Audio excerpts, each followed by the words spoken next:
Welcome to the Fit Talk with Coach Wilson podcast, where we focus on fitness, nutrition, and meditation strategies for fitness professionals. We understand that it takes healthy disciplines to create healthier communities.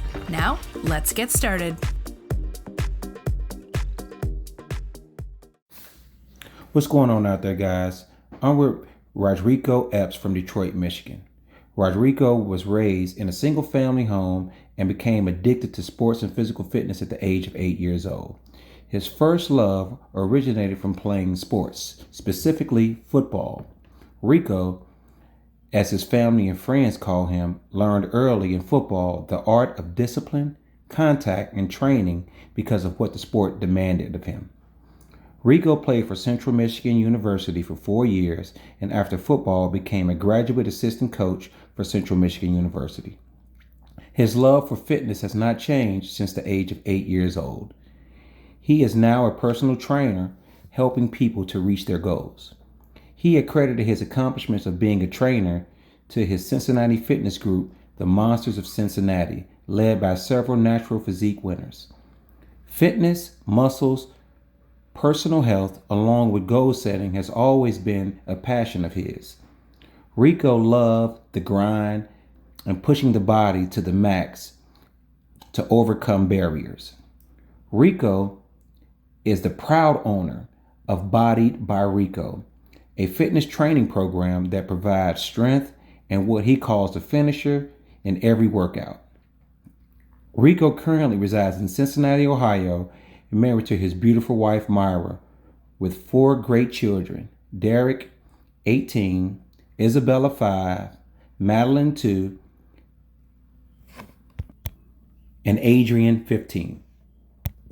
And without further ado, I'd like to bring my brother, my fraternity brother as well, and my good friend, Rico Epps, to the mic. What's going on, Rico? How you feeling, brother? What's going on, good brother? How you doing, sir? I'm doing all right. I'm just wanted to talk to you, man, and get some understanding about why, you do what you do. You talk to the fans and let the fans know, about your journey and how you started this thing. So my first question for you is tell the listeners about your leadership journey and how you got started on becoming a trainer. Well, that's easy, Nez. I got started because of you. Okay, that's cool. No doubt. No, it's been a great journey. I mean, the leadership, when it comes down to it, is basically when I talked about it. You did a great job as far as in knowing the bio of me. And if I would have not known anything differently, I would have probably thought I paid you to be able to say all the things that you said about me. But the good thing about it is, we've trained together, and I know that the leadership that you've shown in our group, Monsters of Cincinnati, where we woke up early mornings, right? And we got after it, and it was all business. We took care of things that we need to take care of. And that's kind of sparks from where I am when we talk about training and fitness. It's a lifestyle. It's a journey.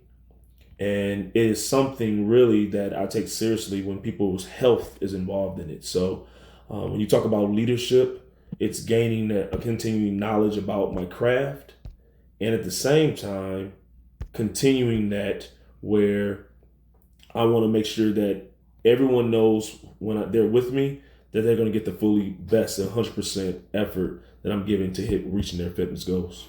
Awesome. And that really does matter, Rico. That's some good points there. So another question I want to ask of you, how do you keep your fitness training knowledge up to date? So lifelong learning is important. And I was there when you did your trainings and you had to go through your certifications, and I was part of that, and I saw the grind that you had to do. And we never stop learning. Fitness always is evolving. It's always changing, some type of postural, a move, or some type of exercise that's working a particular part of the body that you want to continually be up on. So NASM, my training, National Academy of Sports Medicine, does a great job of updating, staying up to date on what's current, So they actually, part of the certification that you do is you have to take two kind of college education courses to get certified within those 2 years. So Sure. that's one of the ways that I do. And then also just leaning on those that have been in the business for a while. I mean, there are trainers all over, from Cincinnati, from Detroit that I admire, from even Kentucky, some of those guys, and just relying upon them as well too, and their expertise, because I'm new in the game. So I want to be able to be a sponge and just basically just take up all the knowledge that I possibly can from them. That's awesome. Awesome. You hit some key points there as well. I would like the listeners to know that, every coach needs a coach. Right. You can never have too much information. And when you're learning from people that know what they're doing and taking advice from people that know what they're doing, that's been around for quite some time, that definitely can help you and further your career and what you're doing, whether that's helping yourself or helping people get themselves in shape as well. So that's definitely key. Do you recommend dietary supplements or enhancers for your clients to perform their training? So, I think everybody's body is different. So you got to take into account of that. Being as my role as a personal trainer, there is some subjective type of suggestions I can make. But to be quite honest with you, I'm not an expertise in that area. My major thing is looking at where a person is in their physical being when they're looking at it, and then the types of foods that they're eating.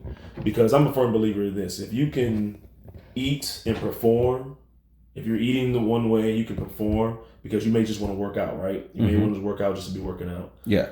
Or you may be somebody who wants to look at it from a weight loss standpoint. I can suggest, but I don't feel it's my responsibility, my thing, to be able to tell you, hey, I think you need to take this dietary supplement or this thing of that nature.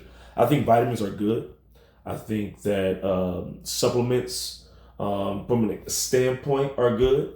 If they're the right type of supplements. I know there's a lot of things out there that they say they're good for us. Sure. But definitely want to make sure. How that can be. Yeah. And I don't want to be that guy in the game to feel like I know everything about it when I don't. Mm-hmm. So if that was the case and somebody was to bring something like that to me, I definitely will lean on somebody of my counterparts to help me in that particular area, knowing that I can get the right information from them. No doubt. That's smart right there. So can you describe your time management approach for assessing individual clients versus group workout classes, if you do group workout classes? Yeah, that's a great question there. So, right now, currently, I do a lot of things online, doing with the climate. Not people many going to gyms and things of that nature. Pandemic is here. It's crazy. Yeah. So, and then other things too. So we go to fields and doing that. I think I'll take a step back when I say, when assessing clients. I first start with a day of planning for myself. Mm-hmm. I take that into consideration. I think that's very important, because it gives me a time where I can just sit down and I can map out throughout the entire week my clients, right?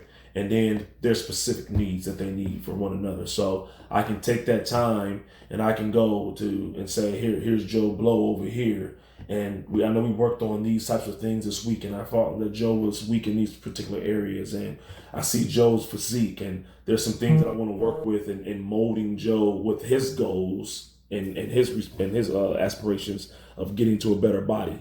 So that is one way that I go about it. I take that day of planning very seriously, where I can just look at each individual client and kind of assess of how their fitness journey has been. That's one way. The second way is I ask them from an evaluation standpoint.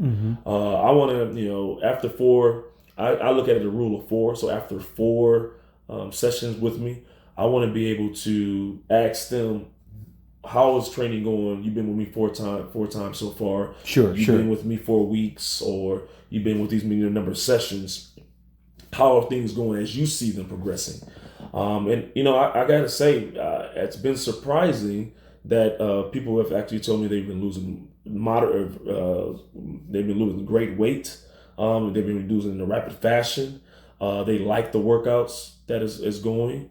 And, I'm just humbled and honored to be a part of their life and their fitness journey because they're still sticking with me and being even new in the game. There you go. Awesome. That is awesome. Can you tell me 3 essential exercises you suggest for all clients and why? Yeah, the first one I think is very important is a squat. I think squatting is very important. It's essential when we think about our overall assessment because here it is. It takes care of major parts of the body. So I'm going to talk some little jargon here a little bit, so just bear with me for a little bit. But when you talk about the kinetic chain of the body, you talk about the feet and ankles. You talk about the knees. You talk about the lumbar, the hip complex. You talk about the shoulders, and then you talk about the head placement. Those are very important when it comes to postural assessments of a position of a person when they're lifting. So when doing that, I think squatting is very essential to all parts of what we do in our exercises. You're always going to find yourself in some type of squatting position, whether it's going to be looking at those 5 connected parts that I talked about earlier. So that's the first essential one. I think the second part of it is something that you can't see, but it's the heart. You definitely have to look at it from a cardio standpoint. That's why as we talked about earlier, finishers. What are finishers, right? So finishers is that over the hedge where it's mind over matter that I talk about with my clients, and to understand them that they can finish anything, and at the same time they are getting a cardiovascular workout that's going to strengthen the heart. Okay, they're going to sweat. They're going to be pushed to the max. It's going to be interval training, but at the same time, they're going to not like me during that time. But at the same time, they're going to love the results. I think that's the second one. And then the third one I think about overall is I think it's the core. I think I talked about the lumbar, the hip complex, lumbar hip complex. I mean, that's something where that's a central part of the body. Yes. I mean, that's giving you communication from your lower extremities to your upper extremities. And there's 3 major parts within that. You have your global part, that's the top part. You have your functional part in the middle. You have your local part, which is within the, I'm sorry, excuse me, let me start that over. You have your global part, which is the top part of the abdomen. You have the local part, which is the middle part. And then you have the functional movement part. That is the lower part of the abdomen. And all 3 parts is very essential when talking about communicating different things. I mean, you're talking about walking up the stairs. Your legs need to be able to communicate, to be able to be balanced. All those things coincide with one another. So you have a strong core. You have a great squat and postural alignment with that. And you have a great heart. I think those are great things as far as that's going to take your fitness journey a good while, and you're going to have to be a successful one. Awesome.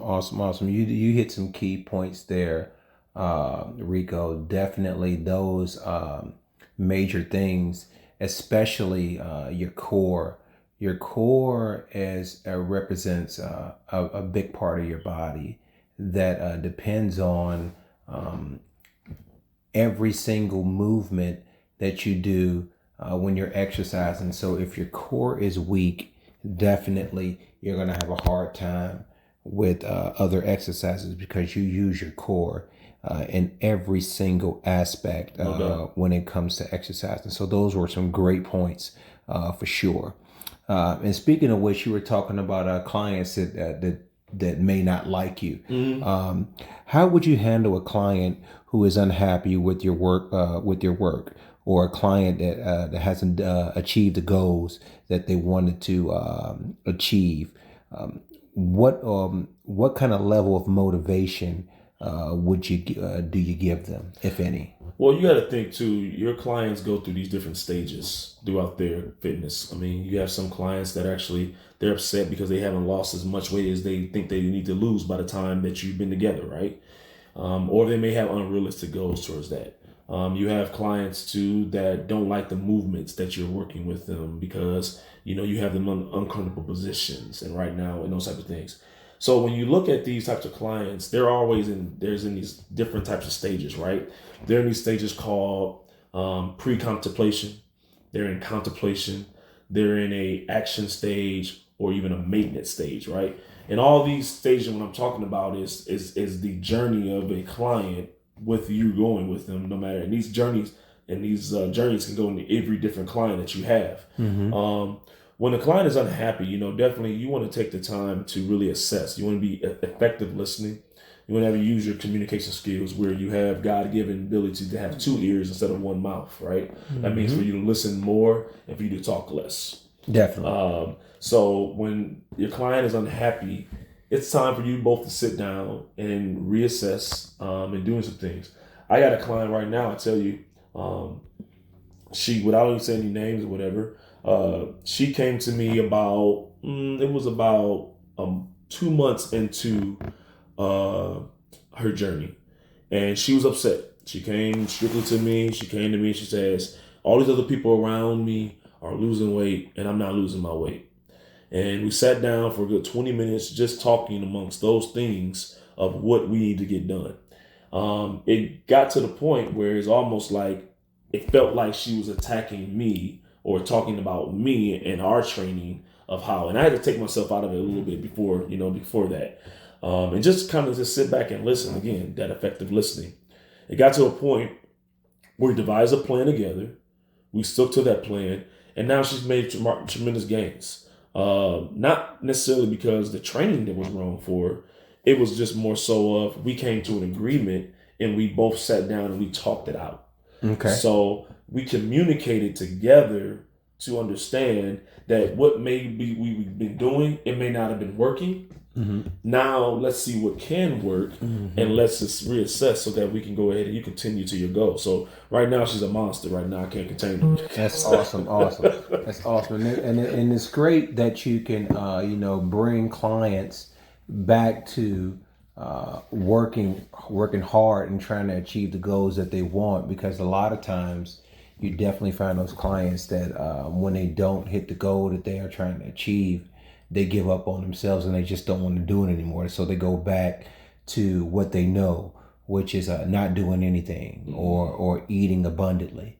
So that is definitely great that you can find some kind of motivation in writing those things down and listening to her concerns and try to get her going in the right direction. No doubt. That is pretty awesome.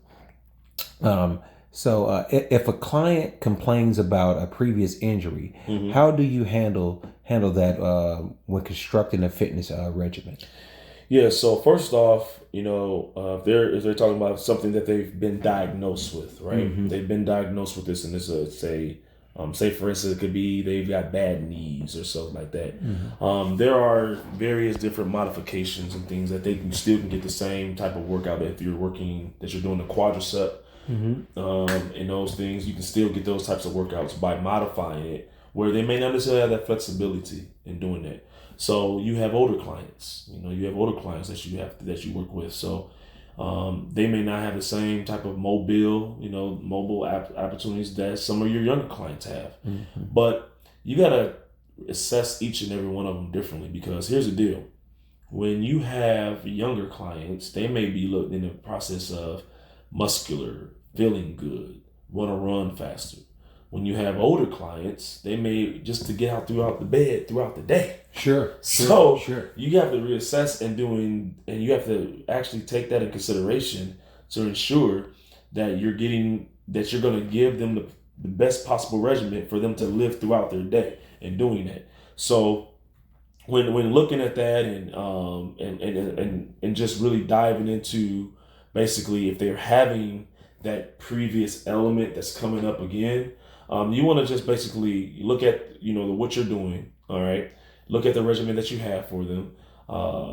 Do that. Use that within that day of planning, and then at the same time, I think this is a good time for somebody new in the game. For myself, it's just to rely on some of the others that you have, because you ain't got to think about, you ain't got to be the know-it-all. They already want to be with you because number one, they like you and your training, right? They like the success that they've gotten so far. So now you can just be an ally and just basically, hey, listen, I don't have all the answers to this, but I can tell you that if this is continually happening, we're not going to continue doing this exercise again. Gotcha. Okay? Because I don't want these things to come up again. Sure.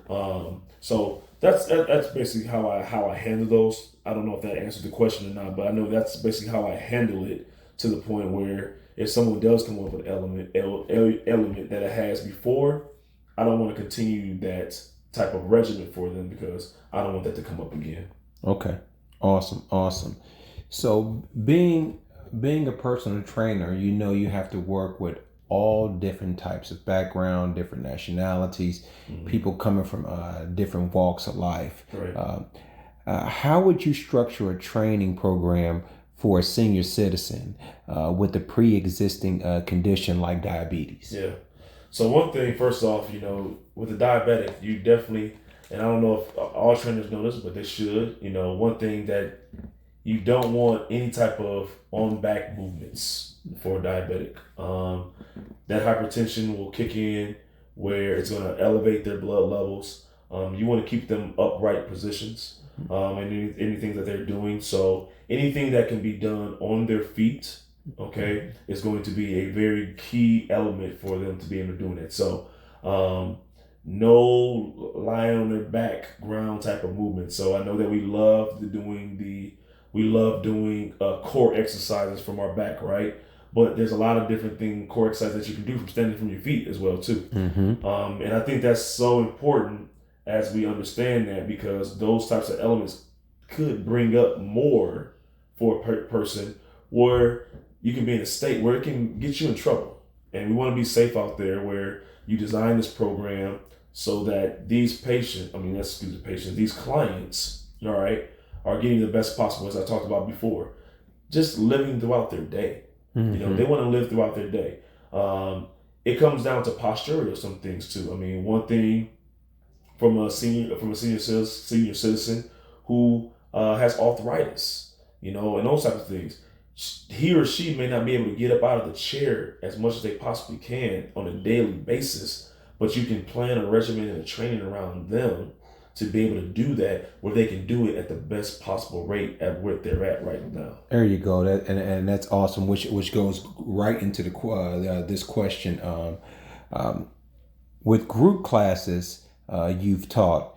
In your group classes, can you explain how you accommodate various skills from high fitness to low fitness?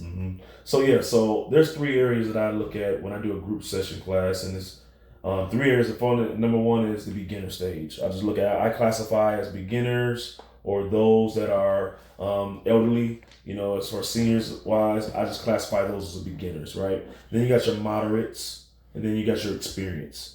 And I look at those three different elements where I go ahead to make sure that each one of them will feel they can participate in this exercise that we're going to do. So for example, I talked about the core earlier, right? So there's multiple things. So number 1, for a person who's beginner, who's never done it before, they can do a standing march, hold for 2 seconds, okay? If they are somebody that does not have good balance, they can go ahead and they can hold on to something, and they can hold up their march for 2 seconds, hold at a pause, put their foot down, and then switch legs after that. For somebody who is moderate, they may go into where they may not necessarily have a lot of core strength, but they may want to go and you may be in a plank for the duration and just holding that. Because a lot of things that they teach us in the National Academy of Sports Medicine, my training is, there's levels of people, right? There's different levels, and you can't go into one level without mastering the first level. And the first level of that is stabilization. And so these moderate people may be in that stabilization mode where they just need not much movement, but they need to understand stability and making sure that they can hold their body weight or the positioning for the duration of this interval training that we're doing. Sure. And then the last one is just experience. The experience, you let them go, right? They've got the experience, but you want to continuously work with them in training. You never want to assume anything. You want to just make sure that they have all the tools necessary to complete it so that they don't cause harm to themselves, and they do it at a high rate. Awesome. That's great. Great answer. Leadership come from all different backgrounds with different strength and experiences. What do you feel has been beneficial for you to thrive as a leader and open up doors for yourself and other people like you to be successful? It took me a long time, man, and it's taken during this quarantine season that we're in, or some say that we're coming out of, depends on how you look at it, is just the ability of faith without works is dead. Amen, brother. I had a vision back in March. I put a Facebook post together, and I talked about it, saying that I'm going to have my own business coming out of this thing. And my leadership quality to that, I think, is just the tenacity that I showed, that I said I'm not going to have any type of barrier stop me in my path. No doubt. I was able to get my business. I was able to first get certified, get my business. I was already working with a couple of people that just wanted to work out with me. That turned into clients. And now from here, I think it's not work to me. Mm-hmm. And I feel that I can share with anybody is that you have a goal, you have a dream that you want to get to. And I should have been doing this a long time, but hey, it is what it is, and I'm here now. But if you have something that you want, don't let anybody take that away from you. I think you have to have that faith, and then you work towards that, because you have what you say. You have what you say. It's in the power of the tongue. If you want to be the best possible trainer in doing that, then you need to put it out there. You need to make you a board or whatever it may be. Write some goals down and just say that I'm gonna be the best possible trainer, and do what you need to do in order to continue your education. I mean, there's so much stuff out there. There's so many different certs that you can have, and you don't necessarily have to just get the certification to stop. Yes, that's big. A lot of people I have come in contact with has done nothing during this pandemic, and that's big of you to say. Through this pandemic, I'm gonna figure out a way on how I could become my very best, and not just sit back and wonder when this thing is gonna end, and then get back to the norm. The norm is not the norm anymore. There's no more normal. Right. And what you've done in the past, I truly believe that God set this thing for a reason, and He set it so you can not do the norm, or not be exactly who you were before this thing started, and come out a better you. Exactly. So that is very awesome of you to challenge yourself and put yourself in a position to do something that you love, and do something that you've been wanting to do since you were 8 years old. Yeah. And it's big when you want to help people. Mm-hmm. I think most people that have a desire to genuinely want to help people are the ones that not only make tons of money, but they also find a sense of exactly who they are and where they want to be when it comes to any kind of profession that they desire to have. So helping people, a majority or vast majority of people, with whatever profession you do, you definitely can be seen, be heard, and have a life of abundance if you're taking the necessary steps to do those things. So that's definitely big of you. I definitely congratulate you for taking those steps. That's very big of you. Well, I mean, think about that. A lot of that, man, had to, like I said, we've been doing this thing for a number of 6-7 years now, where we've been just grinding out, right? And we've been talking about our fortunes, our good fortunes, our bad fortunes, our obstacles in our way, the things that we really want to look at and refocus. And I think just those conversations, and I think during this time, surrounding yourself with people, number one, that I understand is that if you're the smartest one in the group, then you got to find a new group to get involved in, because you're not growing with that. And I think those conversations that we had, with having 2 physique winners, having other sports guys involved with their mentality. Sure. Me being the youngest guy out of the group, but at the same time having a sports background and wanting to fulfill and have aspirations of becoming a trainer down the line. That just fueled that. I mean, that's just. I mean, birds of a feather flock together. And if you have those people around you, then yeah, like you said, the money's going to come. Don't chase the money. It's not about chasing the money. It's about the service that you provide.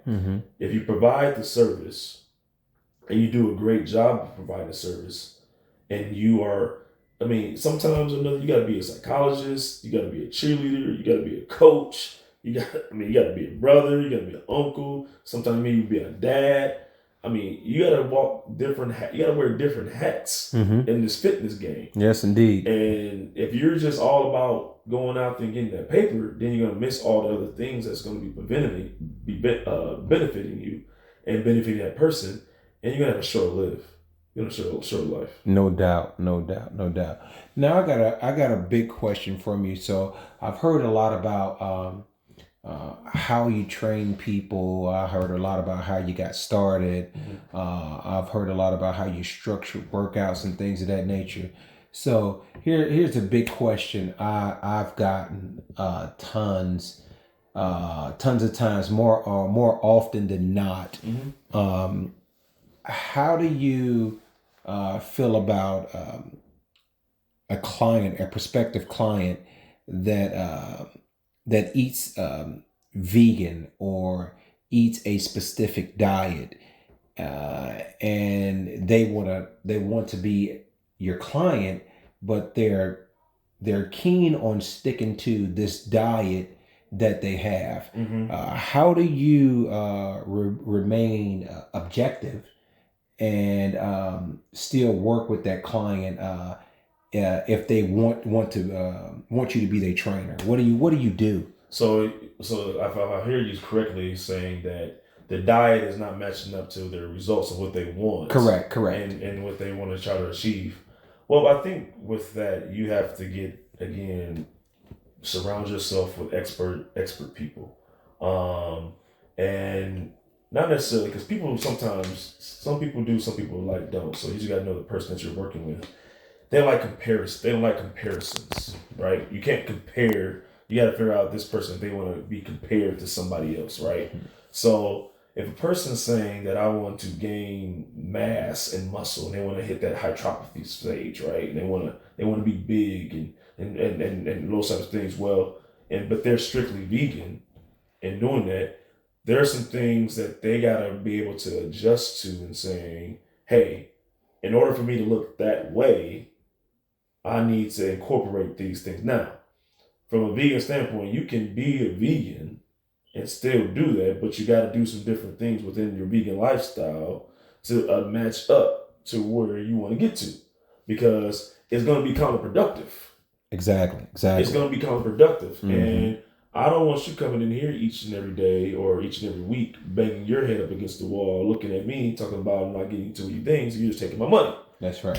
That's not where it wants to be. So I think going back to actually getting them, maybe, I think I'm big into clinical studies. That's one way. So you may have somebody who is a facts guru who want their facts and want to read it, go through page by page and doing those things. I do have some doctor expert friends of mine that I think can bring into this conversation. I think you can also have them do their own research for that, because they can be their own biggest critic in the whole journey. So when the diet does not align to what they're looking for, I really think it comes down to a decision that needs to be made and saying, is that really what you're looking for? Exactly. Because if it's not what if you got one thing over here and you're saying you want to do this, then how about let's switch roles? You become my client. I'm become your client, and you tell me what to do. Yeah. It's funny because you're absolutely right. I mean, like I said, I have so many clients think they know exactly what they should be doing, but they're searching for an expert.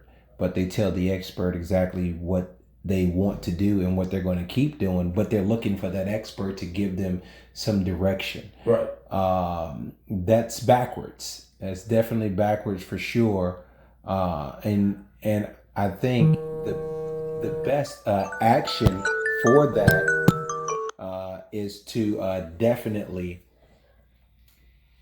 listen. Like you said, you have to be listening to what this particular client wants, and be a creature of learning what to do when you don't have the answers. Mm-hmm. When you don't have the answers, relying on those people that do have the answers and can help you give some of the answers to your clients that they're looking for. I've probably over the last 14 years of me being a professional trainer, I think that I don't want to say I think, I know that we're all are creatures of habit. Mm-hmm. You know, we can do the same thing every day, all day, if it's good to us. Right. You know, so if the diet is great and they think it's working just a little bit, they're going to continue to do it because over a course of 6 months, they've lost 3 pounds. Yeah. And since they lost those 3 pounds, I mean, they feel excited because they think that is working, when actuality, it's not. So definitely for sure, you know, relying on your people who are professional in certain areas that you're not really vast in, and being a good listener and explaining to people why they do or why you should do what you're telling them will definitely be some good tools for sure for you to use and further those other clients' fitness goals. So that's definitely been big. I definitely get that for sure. So Rico, it's been an honor talking to you, brother. I've spent so many times in the gym with you, 5 a.m.s, afternoon, evening workouts. It's just been crazy. And I do have to say, it has been my pleasure talking with you and walking with you on this journey. I am super excited about your brand and your company. Appreciate I thank you for coming on my show and talking to the listeners about what you've been doing and how you're going to service tons of people from now until beyond. And tell all the listeners exactly or how they can look you up, or where they can where they can see what you're doing, what you got coming up next. Yeah, so first off, man, I just I thank you, man. You've actually you've grown. I mean, from the last time we worked out and things of the nature, and you got your own elements going on. I mean, this is great. I'm happy for you. You got your own podcast and got your listeners, and you got your thing going on. So I'm just a sponge to you. And I appreciate you. I am honored to be on here, man, because I tell you, you got a lot of wealth and knowledge in the game. You've won competitions. You've gotten to the point in helping people get and changing and transforming their lives. So, I'm definitely going to hang to your coattail and doing that. But for your listeners out there, they can get in touch with me. I have Instagram, Bodied by Rico. So it's BODIED _BY_RICO.